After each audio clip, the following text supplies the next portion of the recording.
సంచలనాలకు care of address గా మారిన Delhi liquor కేసులో ఎమ్మెల్సీ కవిత భవితవ్యం నేడు తేలనుంది. ఈ కేసులో తనకు ఈడీ ఇచ్చిన సమన్లు రద్దు చేయాలని, ఎలాంటి ముందస్తు చర్యలు చేపట్టకుండా ఆదేశాలు ఇవ్వాలని కోరుతూ కవిత సుప్రీంకోర్టులో పిటిషన్ వేశారు. ఈ పిటిషన్ సుప్రీంకోర్టులో పెండింగ్ లో ఉన్నందున ఈడీ, సిబిఐ ఇచ్చిన విచారణలకు కవిత హాజరు కాలేదు. సుప్రీం తీర్పు వెల్లడయ్యాకే విచారణకు హాజరవుతానని ఆమె స్పష్టం చేశారు. కవిత పిటిషన్ పై నేడు జస్టిస్ బేలా ఎం త్రివేది, జస్టిస్ పంకజ్ మిట్టల్ ద్విసభ్య ధర్మాసనం విచారించనుంది.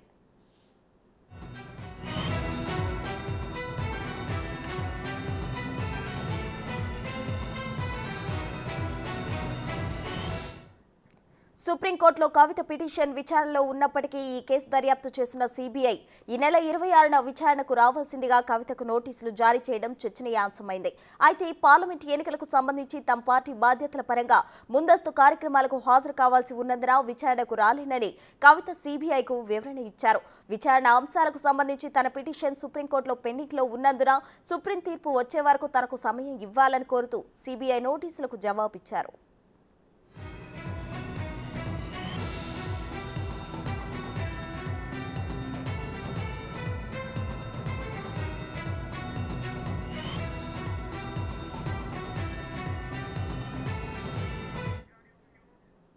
లిక్కర్ కేసులో అప్రూవర్లుగా మారిన మాగుంట రాఘవరెడ్డి, శరత్ చంద్రారెడ్డి, కవిత పిఏ అశోక్ కౌశిక్లు ఇచ్చిన సమాచారాన్ని సిబిఐ సాక్ష్యాలుగా నమోదు చేస్తూ ఛార్జ్షీట్ దాఖలు చేసింది.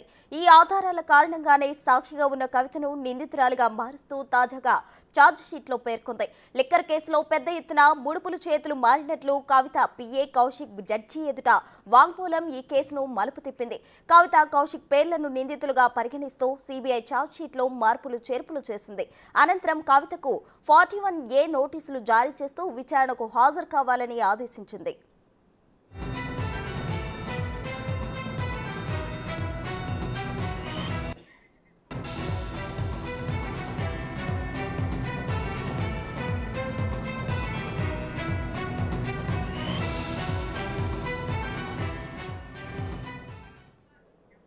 ఇక ఢిల్లీ లిక్కర్ స్కామ్ కు సంబంధించి కవిత ఈడీకి లేఖ రాసినట్లు తెలుస్తుంది. ఈ లేఖలో తనకు సుప్రీంకోర్టు తీర్పు వచ్చే వరకు వెయిట్ చేయమని రాసినట్లు కవిత జవాబిచ్చినట్లు మనం చూస్తున్నాం. ఇక ఇదే అంశానికి సంబంధించి మరింత సమాచారం ఢిల్లీ నుంచి శివ లైవ్ లో అందించడానికి సిద్ధంగా ఉన్నారు. చెప్పండి శివ.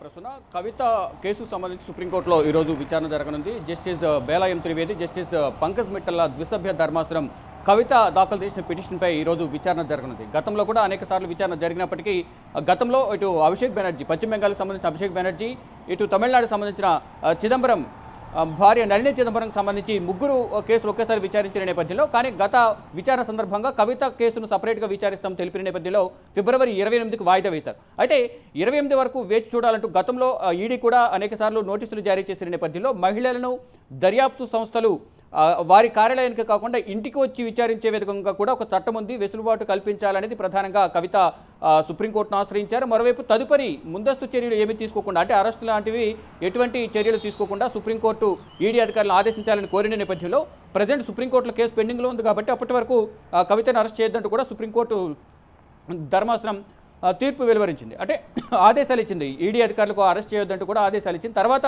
మళ్ళా సిబిఐ అధికారులు 41A కింద నిందితురాలుగా చేస్తూ నోటీసులు జారీ చేశారు.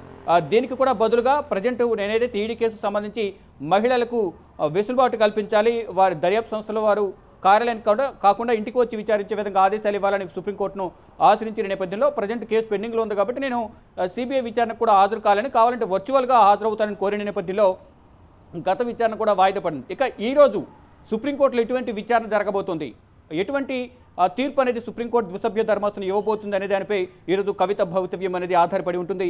అంటే విచారణకు అంగీకరిస్తే మాత్రం ఇటు ఈడీ, సిబిఐ ఇద్దరు కూడా విచారించే అవకాశం కనిపిస్తోంది. డెఫినెట్గా నిందితురాలుగా చేర్చారు కాబట్టి సిబిఐ కవితను అదుపులో తీసుకునే ఛాన్సెస్ అయితే ఎక్కువగా ఉన్నట్లుగా కూడా మనకు సిబిఐ వర్గాల నుంచి అయితే సమాచారం అందుతుంది. కానీ ఏం జరగబోతోంది, ఈరోజు మధ్యాహ్నం లోపు ఈ కేసుకు సంబంధించి పూర్తి డీటెయిల్స్ మనకు తెలిసే అవకాశం కనిపిస్తోంది. ఈ ఢిల్లీ లిక్కర్ స్కామ్కు సంబంధించి కవిత కీలకంగా వ్యవహరించారనేది ప్రధానంగా ఈడీ, సిబిఐ ఆరోపిస్తూ వచ్చాయి.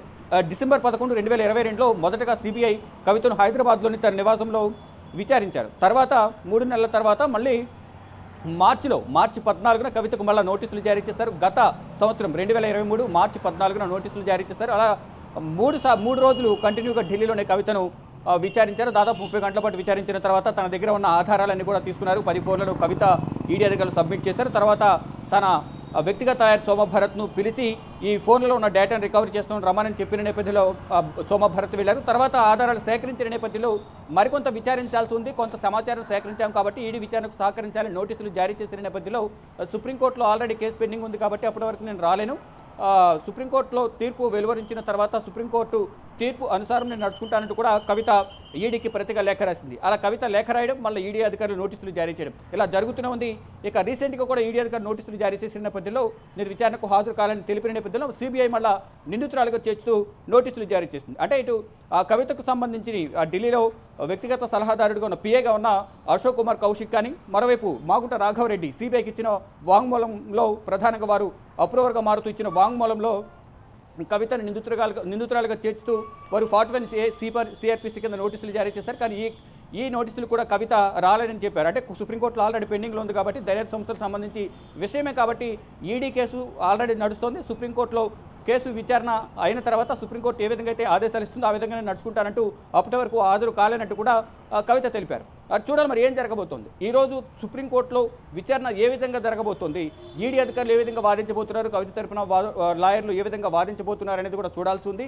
మధ్యాహ్నం వరకు కూడా దీనిపై ఒక క్లియర్ కట్గా మనకు సమాచారం అయితే అందే అవకాశం కనిపిస్తుంది. ఇక సుప్రీంకోర్టు ఇచ్చిన ఆదేశాల అనుసారం ఇటు సిబిఐ కానీ ఈడీ కానీ నడుచుకునే ఛాన్స్ అయితే కనిపిస్తున్నాయి. ఇక గతంలో కూడా కొన్ని మనం చూసుకుంటే కనుక జార్ఖండ్ ముఖ్యమంత్రి హేమంత్ సోరెన్ కూడా దాదాపు 9 నుంచి 10 సార్లు నోటీసులు జారీ చేశారు. నోటీసులు జారీ చేసిన తర్వాత 10వసారి హేమంత్ సోరెన్ అదుపులోకి తీసుకున్నారు. ఇక ఢిల్లీ సీఎం అరవింద్ కేజ్రీవాల్ విషయానికి వస్తే కూడా అరవింద్ కేజ్రీవాల్ కూడా దాదాపు 7 సార్లు డుమ్మా కొట్టారు. రీసెంట్గా నిన్ననే 8వసారి మళ్ళీ నోటీసులు జారీ చేశారు. మార్చి 4వ తేదీ విచారణకు హాజరు కావాలంటూ కోరిన నేపథ్యంలో మార్చి 16 వరకు కోర్టు కేసు పెండింగ్లో ఉంది కాబట్టి మార్చి 16 వరకు కూడా 8వసారి కూడా ఈడీ సమన్లకు అరవింద్ కేజ్రీవాల్ హాజరయ్యే అవకాశం అయితే తక్కువగా కనిపిస్తోంది. మరోవైపు సిబిఐ కూడా నోటీసులు జారీ చేసి విచారణ పేరుతో అరెస్ట్ చేయాలని చూస్తుందంటూ కూడా ఆమ్ ఆద్మీ పార్టీ వర్గాలు అయితే ఆరోపిస్తూ వస్తాయి. ఇక మొత్తంగా చూసుకుంటే ఇటు కవిత విషయం కానీ ఇటు అరవింద్ కేజ్రీవాల్ ఇద్దరి విషయంలో చూసుకుంటే కనుక ఈడీ సమన్లకు ఇద్దరు కూడా సరిగా స్పందించడం లేదనేది ప్రధానంగా ఈడీ వర్గాలు కానీ ఈడీ అధికారులు కానీ కోర్టులను ఆశ్రయిస్తూ వస్తున్నారు. దీనిలో భాగంగానే గతంలో కోర్టును ఆశ్రయించిన నేపథ్యంలో అరవింద్ కేజ్రీవాల్ కోర్టుకు వర్చువల్గా హాజరై మార్చి 16 వరకు సమయం ఇవ్వాలని కోరిన నేపథ్యంలో మార్చి 16 వరకు ఈ కేసును వాయిదా వేశారు, అరవింద్ కేజ్రీవాల్ కేసును. ఇటు కవిత కేసు సంబంధించి కూడా ఈ రోజు కవిత భవితవ్యం అనేది తేలబోతుంది. ఏం జరగబోతుంది, కవితకు అనుకూలంగా ఉంటుందా లేదా కొంత సమయం ఇస్తారా అనేది కూడా చూడాల్సి ఉంది. లేక ఒకవేళ విచారణకు హాజరు కావాలని తెలిపిన నేపథ్యంలో కవిత తదుపరి స్టెప్ ఏ విధంగా ఉండబోతుంది అనే దానిపై కూడా ఉత్కంఠ కొనసాగుతుంది. ఇటు బీఆర్ఎస్ వర్గాలు మాత్రం ఎంతో ఉత్కంఠగా ఎదురు చూస్తున్న సమయం పరిస్థితి కనిపిస్తోంది. మరోవైపు ఇటు ఎన్నికల సమయం దగ్గర పడుతున్న నేపథ్యంలో తనకు కొన్ని బాధ్యతలు అప్పగించారు కాబట్టి నేను ఇప్పుడు విచారణకు హాజరు కాలేనట్టు కూడా కవిత తెలిపిన పరిస్థితి ఉంది. చూడాలి మరి ఏం జరగబోతుంది అనేది కూడా మధ్యాహ్నం వరకు వేచి చూడాలి. Prasuna. Right Shiva, thank you.